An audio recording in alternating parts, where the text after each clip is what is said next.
Olá, alunos, tudo bem? Hoje, dando continuidade ao nosso estudo do Slofophorata, vamos ver os dois filos restantes, Braquiópoda e Forônida, começando pelos Braquiópoda, que constituem um filo maior que Forônida. Então, nesse primeiro slide, nós vemos que o nome Braquiópoda vem do latim brachium, significando braço, e podos, que significa pé. Então, nós temos aqui uma prancha com ilustrações bem bonitas de braquiópodes feitas por Davidson no século XIX. E, segundo Levison e Prado, 2005, nós temos 355 espécies de braquiópoda no mundo e apenas 4 no Brasil. Françoso e Françoso, em 2016, atualizam o número de espécies brasileiras para 6. Então, vamos lá. Os braquiópodas são parecidos com moluscos bivalves, porque, como os bivalves, eles têm também uma concha com 2 válvulas. Nós vamos aqui as características dos braquiópoda. Eles são animais triblásticos, bilateralmente simétricos, triméricos e celomados. São solitários, ou seja, não são coloniais, nem gregários. E o corpo fica dentro de uma concha formada por 2 válvulas. Uma válvula é dorsal e outra é ventral. Eles são frequentemente sésseis, então a maioria se fixa a substratos, ou por meio de um chamado pedículo, que se estende da válvula ventral e ancora o animal ao substrato, ou então eles são cimentados ao substrato. Isso também, quando a gente for ver biválvia, nós vamos perceber que os bivalves também, coincidentemente, podem se fixar a substratos duros através de cimentação ou através de filamentos do chamado bisso. Continuando aqui, o corpo dos braquiópodos é composto por um epístoma, por um lofóforo, por vísceras e pelo manto. Não é um manto homólogo ao manto dos moluscos, mas também é um tecido que vai secretar a concha, tanto quanto nos moluscos o chamado manto secreta a concha também, analogamente. O lofóforo é circular a variavelmente enrolado, então, de qualquer forma, é sempre enrolado, seja formando um círculo perfeito ou não. E ele pode ou não, esse lofóforo, ter uma estrutura de suporte esquelético, um suporte interno. Então, continuando as características dos braquiópodos, eles medem de alguns milímetros até 9 centímetros de comprimento, sendo que as espécies fósseis podem ser bem maiores. Aqui nós temos uma foto de uma espécie que foi coletada no litoral norte de São Paulo, com pegadores. Foi coletada em fundo de areia com conchas, e esses exemplares foram coletados em profundidades de 8 a 15 metros. Essa espécie, Bucardia rosea, vejam aí, ela é bem pequena. Os exemplares vivos dessa espécie medem de meio milímetro até 10 milímetros no máximo. E também as válvulas da concha, sozinhas, isoladas, chegam até 12 milímetros só. Os braquiópodos também têm cerdas, que são homólogas às cerdas dos anelídeos. Lembrando que Lophophorata tem como grupo irmão Trocozoa, que por sua vez inclui os anelídeos, certo? A concha dos braquiópodos tem as 2 válvulas orientadas perpendicularmente ao plano de simetria, de acordo com o plano de comissura de separação entre as válvulas, que é esse plano horizontal que vemos aí na figura, o plano de comissura. Ele separa as válvulas e então uma válvula é dorsal e a outra é ventral. O outro plano, que é o vertical nessa figura, é o plano de simetria ou plano sagital, já que o animal é bilateralmente simétrico. Caso vocês tenham dúvidas, revejam planos de simetria no conteúdo da ZOO 1, ok? Continuando as características, e ainda com relação à concha, a concha dos braquiópodos é secretada pelo manto. Manto, entre aspas, porque nós vamos ver o manto propriamente dito lá em Molusca. Então, esse manto dos braquiópoda é uma estrutura análoga, não homóloga ao manto dos moluscos. Vemos aí na figura o lobo do manto ventral e o dorsal, os nomes circulados em azul. A concha dos braquiópodos ela é composta de quitina, ou fosfato de cálcio, ou carbonato de cálcio. Localizem aí na figura as cerdas quitinosas que ocorrem na margem do manto, chamadas setae. O sistema circulatório dos braquiópodos é aberto, é bem simples, rudimentar e faz a distribuição dos nutrientes pelo corpo. Esse sistema circulatório inclui um coração pequeno e um sinus, um espaço para a circulação do sangue. Então, aí nós vemos os nomes dos sinos pariais circulados em vermelho. E o sangue dos braquiópodos é incolor. Aqui, observem a figura localizando as estruturas na medida em que eu for falando. Agora eu vou falar bastante sobre a anatomia e fisiologia dos braquiópodos. Acompanhem. Repetindo algumas coisas já ditas, o corpo dos braquiópodos ele é coberto por duas valvas, como já sabemos, e essas valvas têm tamanho, às vezes, desigual, sendo a dorsal, também chamada braquial, a menor, e a ventral, também chamada peduncular, a maior. O pedúnculo ou pedículo, tanto faz chamar de um jeito ou de outro, é flexível e ele é ancorado, fixado ao substrato, ele orienta ou posiciona a válvula ventral para cima.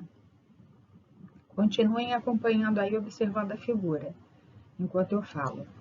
Dentro da concha, a maior parte do espaço é ocupada pelo lofóforo. Vejam aí o lofóforo enroladinho, que é associado à válvula dorsal.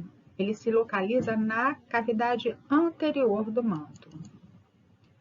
O lofóforo pode ter um esqueletozinho de suporte interno delicado e ele não apenas gera corrente de água, mas também captura nutrientes.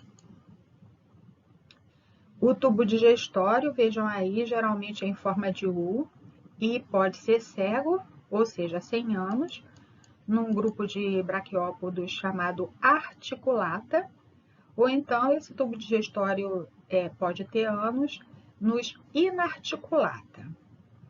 Esse tubo digestório fica então localizado, como aí na figura, na cavidade posterior do manto. Os resíduos que são produzidos pelo metabolismo, eles são quebrados em amônia. E aí essa amônia ela é eliminada por difusão através tanto do manto como do lofóforo. O sistema excretor é constituído por um ou dois pares de metanefrídeos, que são localizados ao lado do intestino. Agora, nós temos também os chamados celomócitos, células do celoma, que ingerem excretas quebrados particulados que sejam expelidos pelos metanefrídeos. Os nefridiodutos dos nefrídeos ou dos metanefrídeos filtram o fluido celomático e eliminam os excretas pelos nefridióporos que se abrem na cavidade do manto, próximo ao ânus. Então, nós temos metanefrídeo, os nefridiodutos que partem desses metanefrídeos e que se abrem através dos nefridióporos no celoma. há um par de músculos, vejam aí, associados à abertura das válvulas da concha. Esses músculos são os músculos dedutores. E também há um par de músculos que são responsáveis pelo fechamento das válvulas, que são os músculos chamados adutores. E fora esses, há também dois pares de músculos que são associados ao pedículo. Continuem acompanhando aí. O lofóforo e o manto são os locais de troca gasosa. O oxigênio dissolvido é transportado pelo sangue, o sistema circulatório, nós já vimos no slide anterior. O sistema nervoso é simples, ele tem um anel periesofágiano, ou seja, um nervo que circula o esôfago. E os braquiópodos não têm gônadas individuais, eles têm um par de agregados de células germinais, chamadas assim, um agregado dorsal e outro ventral. Então, vejam aí na figura, na parte de cima, nós vemos gônada, esse agregado de célulazinhas germinais, cor-de-rosa. Embaixo também. Os sexos dos braquiópoda são separados. Eles são dioicos. A fertilização é externa e é produzida uma larva que é ciliada e é livre-natante. Por fim, só lembrando aqui que os braquiópodos têm como inimigos as estrelas do mar, que adoram comer braquiópodos. Agora vamos aos modos de vida dos braquiópodos. Então, eles são animais que preferem a água fria e ocorrem desde a região intertidal entre marés até grandes profundidades, mas a maioria ocorre na plataforma continental. Observem aí a figura, fazem parte da comunidade bentônica, e sendo que podem ser endobentônicos, como esse gênero Lingula, aí à esquerda, que cava e fica então enterrado no substrato, por isso endobentônico. É associado ao fundo, porém fica dentro do substrato. Aí à direita, um pouquinho em cima, nós temos um modo de vida epibentônico céssio pedunculado. Desse gênero aí, por exemplo, Terebrátula. Vejam aí que tem esse pedúnculo vermelhinho, pelo qual ele se fixa ao substrato. Aí, no meio, um pouquinho embaixo, nós temos um modo de vida epibentônico livre. Isso significa que fica epi acima do fundo, em cima do substrato, mas tem capacidade de deslocamento, tem mobilidade, e se desloca por meio dessas cerdas quitinosas, quetae ou setae, cerdas. E embaixo nós temos outro modo de vida, que é o epibentônico céssio cimentado. Então, não há um pedúnculo para fixar o animal ao substrato, mas, como nesse gênero crânia, a concha é cimentada ao substrato. E aí, de quebra, não tendo nada a ver com os modos de vida, mas temos aí também a ilustração da musculatura, sobre a qual já falamos, né? Então, aí os músculos adutores são os responsáveis pelo fechamento das válvulas da concha e os dedutores pela abertura das válvulas. Como exemplos de ocorrência de braquiópodos no Brasil, nós temos aqui um trecho de um trabalho que registra 3 gêneros: Ticosina, Terebratulina e Argyrotheca, e 2 espécies, uma de Ticosina e uma de Terebratulina. Para cá, para o Ceará.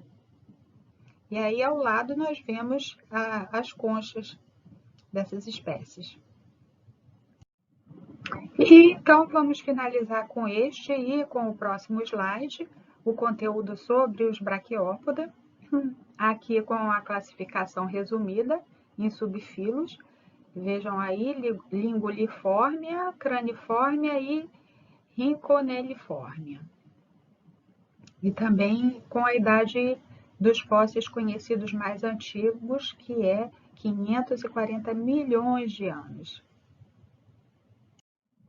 E aqui então, encerrando com fotos de uma concha aberta, mostrando o animal, o braquiópodo, posicionado dentro da concha, e à direita de uma concha entreaberta, mostrando o lofóforo.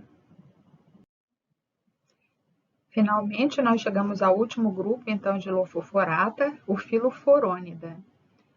O nome Forônida vem do grego forones, e significando na mitologia o epíteto de Io, que foi transformada numa novilha branca.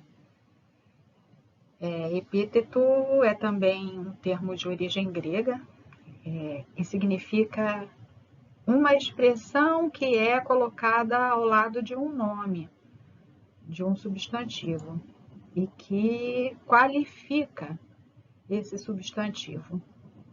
É como uma alcunha, né, como se diz, um apelido. Aí no exemplo aqui, o nome de Io, que foi transformada em uma novilha branca, foi acrescido de Forones. Io, na mitologia, foi uma sacerdotisa de Hera. Na mitologia egípcia, ela corresponde a Ísis. Io acabou por se tornar uma das mais famosas amantes de Zeus. Bom, mais curiosidades à parte, nós temos aqui uma bela ilustração de foronídeos nessa prancha de Worden. E os autores já citados algumas vezes, Levinson e Prado, em 2005, registraram de 16 a 18 espécies de foronídeos para o mundo, então é um grupo bem pequeno, e apenas 2 espécies de forônida para o Brasil. Aí Françoso e Françoso, também já citados em 2016, registraram os 2 únicos gêneros e pelo menos 10 espécies válidas para o mundo. Aí lembrem-se que lá no Classroom eu disponibilizei o PDF do Levinson e Prado e também o livro dos Françoso, ok? Agora, aqui começando pelas autapomorfias de forônida, nós temos aqui um tipo especial de larva, que é exclusiva dos forônida, chamada actinotroca, em que o saco metassomial é desenvolvido em grande parte antes do animal atingir a forma adulta. Então, observem a figura. Em A nós temos uma larva actinotroca, e em B e C nós temos os estágios de metamorfose dessa larva. O intestino assume uma forma de U, e a boca e o ânus localizam-se na extremidade anterior do corpo. Aqui nós vemos uma foto de uma larvinha actinotroca. Começando agora então as características gerais de forônida. Eles são animais triblásticos, bilateralmente simétricos, que têm 2 ou 3 cavidades celônicas. Eles são também vermiformes, tem forma de verme, solitários ou gregários, então eles podem viver como indivíduos solitários ou eles podem se juntar, não formam colônias, mas formam grupos, então são gregários. Eles secretam um tubo que é quitinoso e eles então vivem dentro desse tubo. Eles medem de 1 milímetro a 50 centímetros, têm uma coloração variada, podendo ser brancos, amarelos, cor-de-rosa, alaranjados, e vivem principalmente em águas rasas, logo abaixo da linha de maré baixa, mas também ocorrem desde a região intertidal até por volta de uns 400 metros de profundidade, e em todos os oceanos, exceto nos mares polares. Aí nós temos os dois gêneros, Forones e Phoromopsis. E agora aqui observem as figuras. O lofóforo dos foronídeos tem forma de ferradura e o corpo fica alojado em um tubo quitinoso que às vezes é coberto por grãos de areia. Então, nesse diagrama em amarelo, né, nas letras A e B, na letra A, a gente vê que o tubo tem partículas de areia agregadas.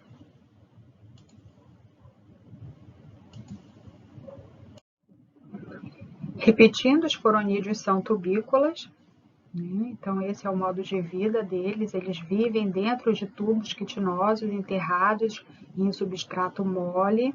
Aqui à esquerda nós temos essa espécie, Phoromopsis californica, e à direita nós temos aí enroladinhos em cor cinza mais escuro, né? Foronídeos que perfuram a coluna, parede da coluna de uma anêmona e usam a anêmona como base, como substrato para eles construírem aí na coluna das anêmonas os seus próprios tubos. Aí, quando isso acontece, uma anêmona pode abrigar até 1000 foronídeos. Os foronídeos têm como predadores peixes, moluscos gastrópodes, também são predados por vermes nematóides. Nemátoda é um dos grupos que nós veremos também na nossa disciplina, bem mais tarde. Por último, agora acompanhem a minha fala. Primeiro eu vou falar um pouco sobre a fisiologia, sobre o funcionamento dos sistemas dos foronídeos, sobre as diversas funções e sobre os órgãos. E aí, a seguir, eu vou me concentrar um pouquinho na anatomia. Então, observem essa figura aí do slide e vejam quando podem ou conseguem fazer correspondências com o que eu for dizendo. Então, começando pela reprodução, a maioria dos forônida é hermafrodita. Algumas espécies são dioicas, mas a maioria é hermafrodita. E essas espécies de forônida podem apresentar tanto reprodução sexuada como assexuada. As gônadas dos dois sexos, como podem ser vistas aí na parte inferior da figura, né, o testículo e o ovário, ficam separadas, né, nessa área posterior da cavidade celômica. Elas liberam gametas através dos nefrídeos. Então, os gametas são liberados para o ambiente pelos nefrídeos. Os óvulos, eles podem ser deixados no lofóforo, para que ocorra a fertilização pelo esperma que vem nadando, pelo esperma livre natante de outro indivíduo. Algumas espécies incubam os ovos entre os tentáculos do lofóforo. A larva ciliada é livre natante, é aquela larva típica que constitui uma autapomorfia do grupo, a larva actinotroca, né? Então ela fica flutuando, é pelágica e aí ela fica em mar aberto até o assentamento. Então, se tem larva, equivale a dizer que o desenvolvimento é indireto. Os foronídeos, eles também são capazes de reprodução assexuada, seja por fissão transversal, por regeneração, por brotamento. Na reprodução por brotamento, nasce uma espécie de uma protuberânciazinha que se desprende do corpo e acaba formando um novo indivíduo. Já na reprodução por fissão transversal, quando um foronídeo ele é cortado, as partes resultantes acabam cada uma originando um novo indivíduo. Agora, passando ao sistema circulatório, é importante frisar que os foronídeos têm o sistema circulatório fechado, diferentemente do sistema dos briozoa e dos braquiópoda. E o sangue dos foronídeos tem hemoglobina. A gente viu agora há pouco que os braquiópoda têm sangue incolor. Sobre a digestão dos foronídeos, a digestão é extracelular e ocorre tanto no estômago como no esôfago. Na excreção, o que acontece? O alimento, depois de passar pela digestão, ele fica em forma de cristais e é excretado pelos nefridióporos, que são os poros dos nefrídeos. Há um par de metanefrídeos no tronco. Então, esse é o sistema excretor dos foronídeos, composto por um par de metanefrídeos localizados no tronco. Em termos de sistema nervoso, nós temos que os foronídeos apresentam um sistema nervoso chamado intraepidérmico, ou seja, que se localiza dentro da epiderme. E tem um anel nervoso na base do lofóforo. E eles apresentam também nervos motores para os músculos longitudinais e também tem neurônios sensoriais. Esses neurônios sensoriais eles ficam localizados entre a epiderme e os feixes musculares. E, por fim, anatomicamente, o corpo dos foronídeos, como vocês podem ver aí na figura, é dividido em um epístoma em forma de aba. Vejam aí na parte superior, o epístoma como uma abazinha, um lobo digitiforme, né, em forma de dedo aí, na frente do lofóforo em azul. Aí tem uma região chamada colar que porta o lofóforo e, por fim, um tronco. O ânus, vejam aí acima, em cima à esquerda, fica localizado perto da boca, fora do lofóforo, né, da coroa de tentáculos. Então, a boca fica dentro do lofóforo. Então, resumindo, fisiologicamente e anatomicamente, é isso. Classificação e idade dos fósseis mais antigos. Vejam aí, filo Forônida, família Forônidae, com 2 gêneros, Forones e Foronopsis. Os fósseis mais antigos têm 540 milhões de anos. Esse trabalho referenciado aqui está lá no Google Classroom, na nossa sala de aula. Aí anotem as dúvidas sobre o conteúdo desta aula e tentem encontrar as respostas, mas em não encontrando, levem as questões para o nosso próximo encontro, ok? Até lá!